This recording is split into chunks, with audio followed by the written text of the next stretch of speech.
À 79 jours de la présidentielle, nous avons décidé de vous donner la parole. Qu'attendez-vous de cette élection 2017 ? Quelle vision avez-vous des politiques ? Début ce soir d'un carnet de route qui commence au centre de la France. Jean-Luc Mélenchon sera ensuite notre invité sur ce plateau. Je ne sais pas. Je ne suis pas certain du tout de ce que vous me dites. Je crois qu'il y a d'abord... les gens sont excédés. Aucune règle ne semble respectée, aucun programme ne semble respectable.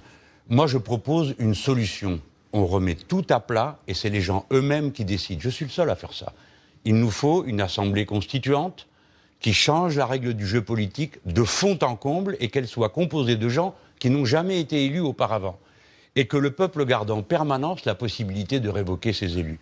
Franchement, un grand pays comme le nôtre ne peut pas continuer à vivre comme ça, en tournant dans l'aigreur, l'amertume et aussi une telle dose de pauvreté, parce que c'est surtout ça qui est important dans votre reportage. Vous voyez à la fois des gens qui s'organisent pour trouver des solutions, il y a une énergie dans le pays, et puis il y a cette vague de pauvreté, 9 millions de pauvres dans la 5e puissance du monde, alors que nous battons des records de millionnaires. Alors à partir de là, n'importe qui mord le trait est unanimement détesté. Et l'affaire Fillon est très grave, pas seulement pour M. Fillon, mais d'une manière générale, parce que les gens n'en peuvent plus. Et je leur donne raison. Elle éclabousse globalement, cette affaire Fillon. Tous les parlementaires, vous avez raison, vous avez vous-même été 18 ans sénateur. Est-ce que vous avez constaté ces pratiques-là qui aujourd'hui se retournent contre les politiques ? Jamais. Mais vous savez, je vais vous dire quelque chose de plus. Ça ne m'est pas venu à l'idée, mais ça ne m'est pas venu non plus à l'idée de mes proches. Enfin, c'est tout de même une mentalité particulière. C'est ça que je dénonce. C'est la caste. Le système, ce n'est pas les institutions démocratiques. Dans tous les pays, il y a des institutions. Moi, je suis contre celles de notre pays, mais je les respecte. Ce qui n'est pas respectable, c'est la caste. C'est ce petit monde qui circule des affaires à la haute fonction publique ou des assemblées vers l'argent. C'est ce petit monde où 9 milliardaires possèdent 90% des médias du pays. C'est ça la caste. Ce n'est pas la démocratie. Cette démocratie, il faut la faire revivre. Bon, j'ai proposé une solution. Si d'autres en ont d'autres, il faut qu'ils les disent. Mais moi, je vous préviens une chose. Ça va mal tourner si on laisse les choses en l'état. Si on n'entend pas la colère des gens, si on n'entend pas leur dégagisme, comme j'ai appelé ça, c'est-à-dire ils disent qu'ils dégagent, ça tombe bien, c'est mon projet. On vote, ils dégagent. Et j'ajoute que la nouvelle constitution que je propose à l'Assemblée d'écrire, elle entrera immédiatement en vigueur, si bien que je m'en irai au moment où elle sera ratifiée par le peuple français. Alors justement, pour appliquer ces idées, il faut être élu, évidemment, et une électrice qu'on vient d'entendre vous renvoie finalement à vos responsabilités. Elle dit, à gauche, il y a Macron, Mélenchon, Hamon, ça fait trop. Est-ce que pour assurer une place à la gauche au second tour, il faut vous rallier et vous rassembler ? Est-ce que vous êtes prêt à cette concession ? Écoutez, l'étiquette même de gauche est devenue tellement confuse qu'on classe M. Macron à gauche, mais il ne l'est pas, et il l'a dit lui-même.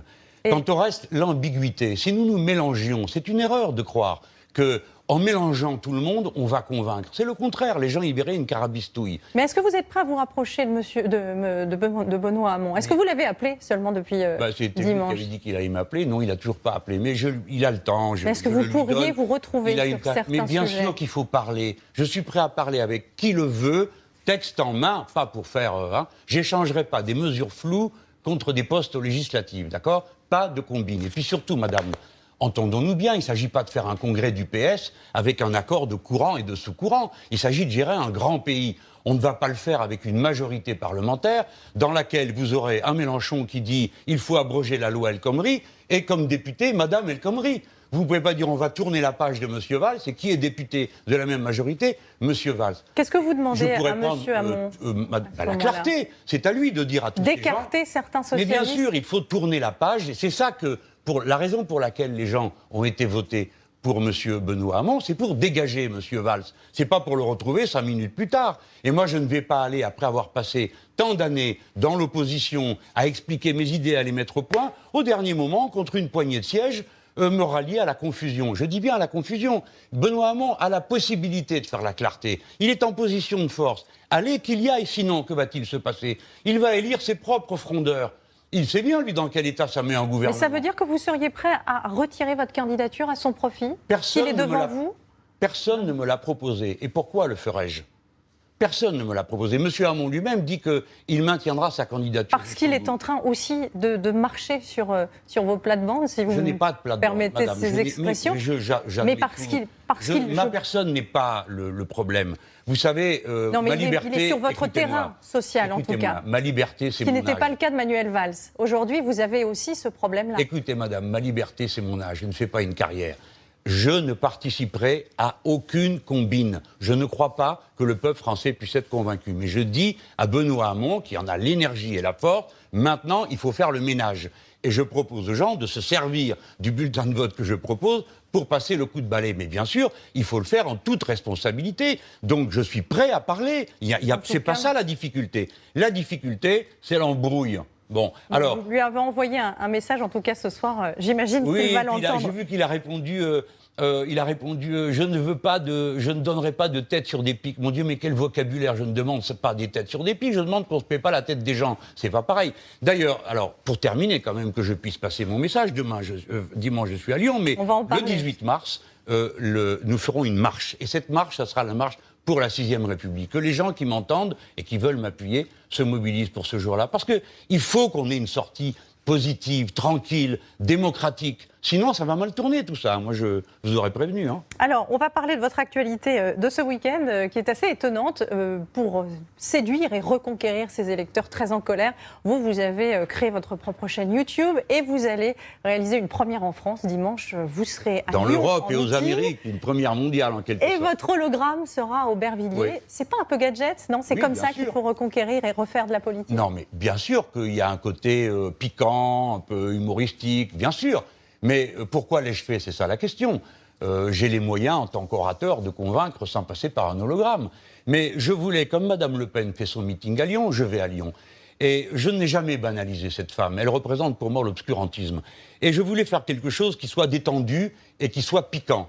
Donc, comme elle venait d'avoir l'idée invraisemblable de dire on n'enseignera plus les enfants des étrangers, comme si un pays pouvait aller mieux en augmentant l'ignorance, je me suis dit, moi, je vais faire l'apologie du savoir. Je vais traiter des grands enjeux du siècle qui arrive, les nouvelles frontières de l'humanité pour lesquelles il faut du génie, de la science, de la technique, c'est-à-dire les mers, l'espace, le numérique.